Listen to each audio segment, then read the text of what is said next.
¿Qué tal, alumnas y alumnos de primer grado de secundaria? Bienvenidas y bienvenidos a la programación de Aprende en Casa. Esta es una propuesta diferente para que desde sus casas se acerquen a los contenidos de las asignaturas y áreas de primer grado. Este acercamiento será de mucha ayuda en su crecimiento personal para regresar preparados a la escuela. En esta oportunidad vamos a abordar un tema especialmente relevante para nuestra vida cotidiana: solidaridad, inclusión y cultura de paz. Sabemos que una preocupación central hoy en día en nuestro país y en muchos otros países tiene que ver con la violencia. Así es, se trata de un tema que aparece en prácticamente todas las conversaciones públicas y privadas. Pero cuando hablamos de violencia, ¿estamos hablando de lo mismo? ¿Hay distintos tipos de violencia? ¿Cuáles son y cómo combatirlos?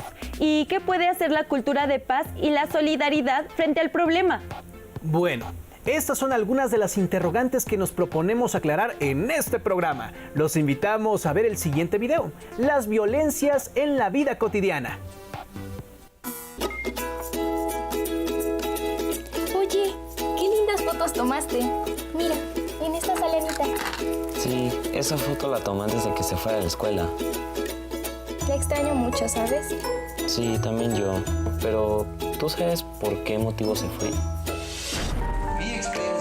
De acuerdo con el sociólogo y matemático Johan Galtung, la violencia puede ser vista como la privación de los derechos humanos fundamentales y se refiere a las siguientes 5 necesidades.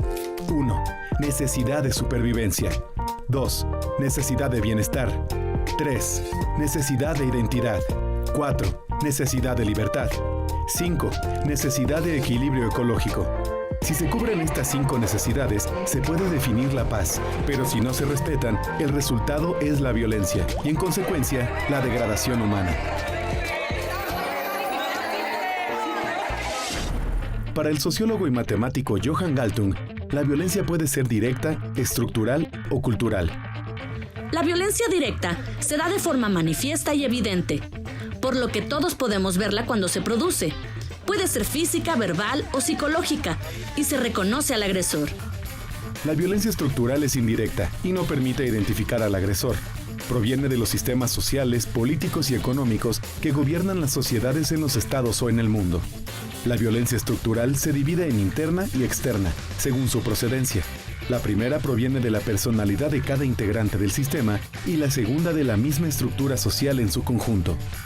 Ejemplos de violencia estructural son el hambre o la extrema pobreza que sufren determinados grupos sociales. Por último, la violencia cultural se refiere a todo aspecto de la cultura utilizado para legitimar la violencia directa o indirecta. Se trata de modos de pensar y actuar con base en creencias y valores que invitan a la violencia. Se suele hacer uso de símbolos que se encuentran en diversos ámbitos de la cultura, como en la religión, el arte o las ciencias, entre otros. En nuestro país, un ejemplo de violencia cultural fue la Guerra de los Cristeros, en la que se defendieron creencias religiosas a través de enfrentamientos. Para transformar la violencia, se requiere construir la cultura de la paz. Esto se puede lograr al tomar como base el conflicto para generar nuevas oportunidades y establecer compromisos entre los involucrados. Según Galtung, si una idea creativa basada en la empatía se pone en marcha de un modo no violento, se activa el mecanismo para transformar un conflicto para construir la paz. Este estudioso propone aplicar 3 conceptos: reconstrucción, reconciliación y resolución. La reconstrucción permite superar los traumas generados por la violencia directa y hace posible construir las relaciones. Para ello, se requiere que las partes en conflicto se propongan llegar a metas comunes más elevadas. La reconciliación propicia que las partes en conflicto restauren los lazos en común. Y la resolución busca llegar a la verdadera raíz del problema, al conflicto que hay detrás de la violencia. En México, la presencia de violencia en las escuelas fue el conflicto que ocasionó la creación del Plan de Acción para la Prevención Social de la Violencia y el Fortalecimiento de la Convivencia Escolar. Como se puede entrever por su nombre, el plan no solo trató de atender el problema de la violencia y sus causas, sino que también procuró reforzar la convivencia en las escuelas. Así, el plan incluye estrategias para generar ambientes más favorables en los planteles y desarrollar las habilidades socioemocionales de los alumnos y la comunidad escolar. Pero, ¿tú sabes por qué se fue a la escuela? Es que su papá se enfermó y su mamá trabaja, así que ella tuvo que quedarse a cargo de su papá. Oh, qué triste. Ya sé. Pero, ¿qué te parece si tal vez podemos ayudarla? Sí, es muy buena idea, pero pues, ¿qué podríamos hacer? Ya sé, se me ocurre que organicemos un grupo de apoyo. Sí, es muy buena idea. Quizá podemos hablar con algunos compañeros para que se incluyan en la idea y nos puedan ayudar. Sí, y yo digo que pues mientras más seamos, mucho mejor. Sí, tienes razón. ¿Y tú, para colaborar a la cultura de paz, cómo transformas un acto violento en una oportunidad para relacionarte de manera respetuosa y pacífica? Después de ver el video, estamos en condiciones de comprender que la violencia es todo acto que degrada la condición humana. Lo que incluye, por lo tanto, todo lo que limita nuestra libertad, bienestar y supervivencia. La violencia puede adoptar muchas formas y no solo la de agresión directa. A mí me pareció interesante cómo la llamada violencia cultural sirve para justificar otro tipo de violencias, por ejemplo, el hambre o la pobreza a la que se somete a varios sectores de la población. Afortunadamente no estamos indefensos frente a la violencia. Tenemos capacidades y herramientas para combatir las distintas violencias y una de ellas es la cultura de paz. El siguiente video nos ofrece elementos adicionales para comprender qué es la cultura de la paz y cuál es la importancia de educar para la paz. Vamos a ver el video. Solidaridad, dignidad humana y cultura de paz. Oye, ¿has sabido algo de Pedro? Sí, me dijo que se va a cambiar de escuela. ¿Y eso por qué? Pues porque sus papás ya no pueden apoyarlo y necesita trabajar. Oye, pero ¿tú crees que nuestros compañeros acepten unirse con nosotros para solidarizarse con Pedro? Para mí, una persona solidaria es quien respeta los derechos de los demás, aunque no esté de acuerdo. Y para mí, una persona solidaria es aquella que ayuda y respeta los derechos de los demás. Para mí, una persona solidaria son como mis compañeros, porque me explican lo que no entiendo en clase. Para mí, una persona solidaria es quien apoya en los quehaceres de la casa. Es quien ayuda a una persona que tiene una necesidad, una discapacidad, cuando lo necesita. Para mí, una persona solidaria es aquella que cuida y respeta el medio ambiente. La solidaridad es un valor, pero también es una manera positiva de relacionarse con los demás, ya que pone de manifiesto el interés de uno por el bienestar de otras personas. La solidaridad es uno de los valores humanos por excelencia. Se define como la colaboración mutua entre las personas. Es el sentimiento que mantiene a las personas unidas en todo momento, sobre todo cuando se experimentan situaciones difíciles. Ser solidario es buscar el bien de todas las personas, solo por el hecho de que todos somos iguales en dignidad. Para que tanto la solidaridad como la dignidad humana prosperen, se requiere de una educación y de una cultura de paz. Es importante considerar que la cultura interviene en todos los ámbitos de la sociedad, es decir, en la economía, política, ecología y, por supuesto, en la educación, y lo hace a nivel individual, social y estructural. De acuerdo con los investigadores Isabel Hernández Arteaga, José Alberto Luna y Marta Cecilia Cadena, la cultura de la paz es un proceso de consolidación de una nueva manera de ver, entender y vivir en el mundo, empezando por el propio ser y continuando con los demás, horizontalmente, formando redes, promoviendo intercambio mutuo y superando diferencias desde una perspectiva local y global. Construir una cultura de paz exige una educación que valore lo humano y busque la justicia social.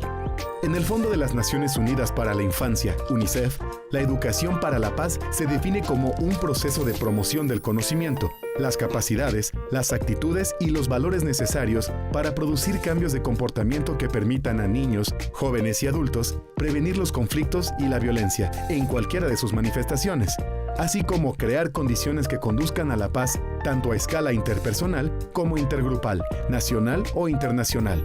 La educación para la paz crea ambientes de aprendizaje de calidad basados en el respeto a los derechos y a las diferencias de género, así como en la salud y la seguridad de los niños.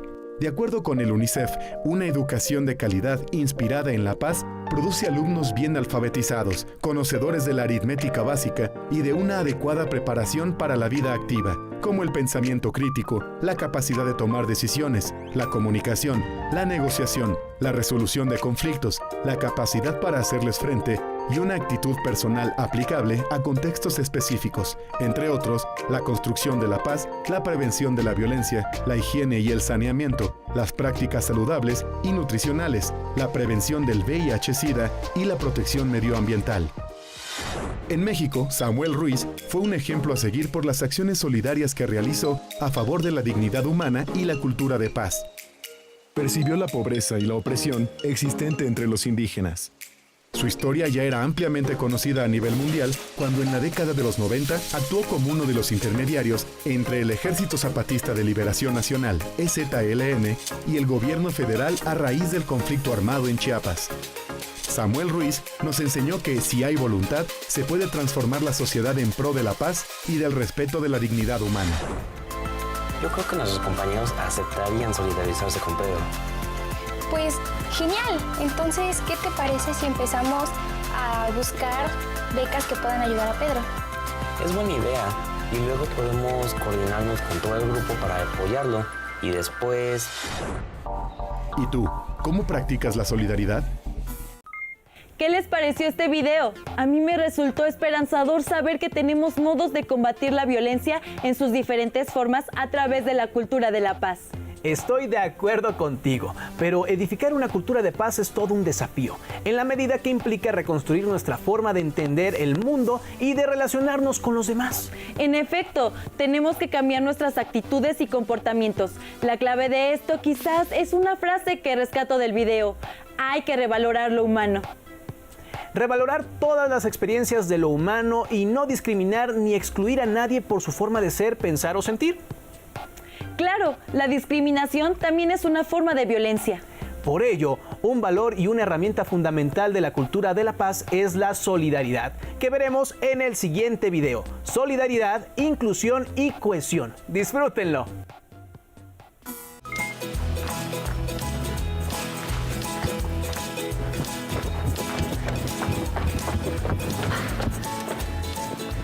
¿Qué pasó? Creí que no llegabas. Perdón, es que se me hizo muy tarde porque no teníamos agua. ¿Y qué hiciste? ¿A poco no te bañaste? No, para nada. Le pedimos agua a mi vecino, es que él es muy solidario. Todos los seres humanos necesitamos de la convivencia, ya que requerimos de otras personas para satisfacer nuestras necesidades. Dicha interacción social implica no solo pertenecer a una comunidad y compartir valores, sino también darnos servicios unos a otros en forma solidaria. Así, la solidaridad forma parte de todo ser social que se da cuenta que tanto su condición como la de los otros requiere de dar y recibir ayuda cuando se necesita.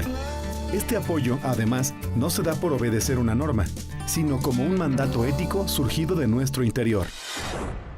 Una parte importante de la solidaridad es la cohesión.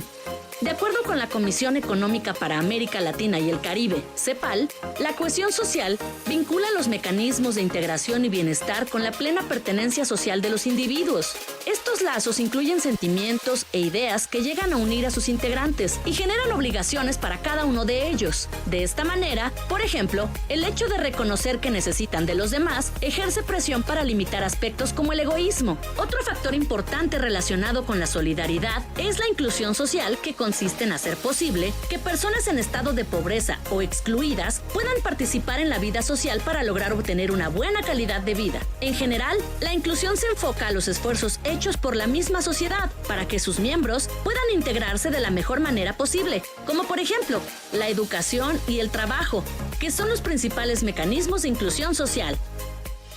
En ocasiones se considera que la solidaridad debe ejercerse a manera de asistencialismo. Sin embargo, los resultados obtenidos de esta práctica dan evidencia de que no es la solución al problema de origen. Por lo general, la asistencia social se concentra solo en algunos sectores de la sociedad, a los que se entregan bienes y servicios, con frecuencia sin tomar en cuenta de manera integral los problemas que se requiere resolver. Tampoco hay claridad en los límites de estas prácticas, y si los grupos apoyados van en aumento, crece la probabilidad de que algunos esperen contar con la ayuda indefinidamente. Si sumamos el riesgo de que una administración pública ineficiente lleve a cabo este proceso, se pueden presentar irregularidades como el desvío de recursos y prácticas de corrupción. En este panorama, los beneficios que estos programas podrían reportar acaban por alimentar un círculo vicioso que afecta a toda la sociedad en su conjunto, ya que no permite a las personas iniciar un proceso de autonomía y se termina reproduciendo la desigualdad social. Además, se impide el principio y obligación de cooperar en el bien común, que corresponde a todos los miembros de la sociedad. Nuestro país ha sido escenario de varias acciones solidarias que exaltan la dignidad humana. Por ejemplo, los niños españoles exiliados que llegaron a nuestra nación en el gobierno de Lázaro Cárdenas, la solidaridad con México en los terremotos de 1985 y 2017 y la llegada a nuestro territorio de varios estudiantes sirios refugiados como consecuencia de la guerra en su país. Otro ejemplo es el de Las Patronas, un grupo de 14 mujeres que todos los días preparan alimentos y agua que distribuyen entre los migrantes centroamericanos que se trasladan en el tren denominado La Bestia, con la esperanza de llegar a Estados Unidos. Su trabajo es respaldado por otros grupos solidarios como organizaciones civiles, universidades, comercios locales y voluntarios provenientes de diversos lugares. Así, las patronas actualmente constituyen un referente entre las acciones solidarias que enaltecen la dignidad humana. Bueno, yo el otro día leí en internet una muy buena propuesta para solucionar el problema de la falta de agua. Esta decía que hay que construir depósitos para que ahí se pueda captar el agua de lluvia. Wow, pues es muy buena idea. Sí, ya sé, pero el problema es que se necesita de un muy fuerte lazo entre la comunidad y que la gente quiera hacerlo por sí misma. Porque de no ser así, esto no podría llevarse a cabo. ¿Cuáles son tus acciones solidarias en el grupo, escuela y comunidad? Todos necesitamos de todos. Esa es, me parece, la idea central de este video. Estoy de acuerdo contigo. Otra idea clave es que dar apoyo no puede ser resultado de una obligación impuesta desde fuera. Debe ser producto de un deber que cada persona se autoimpone. Por eso se habla de la solidaridad como un mandato ético. Ello establece una diferencia fundamental entre la solidaridad y el asistencialismo. La solidaridad es un apoyo que se brinda a otras personas que son iguales a nosotros en dignidad y derechos, pero que respeta su libertad y autonomía personales y más aún, busca fomentarlas. El video termina formulando una pregunta que ahora les hacemos a ustedes. ¿Cuáles son sus acciones solidarias? Repasen y de preferencia escriban cuáles han sido sus reacciones cuando alguno o alguna de sus compañeras y compañeros han estado en apuros. ¿Han hecho algo en lo individual o se han reunido con sus compañeros para apoyar? Pero no solo se pregunten por lo que han hecho, sino por lo que ahora en adelante pueden hacer en favor de otras personas, sean de su círculo cercano o no. Y recuerden, solidaridad, inclusión y cultura de paz forman un triángulo perfecto. ¡Hasta pronto!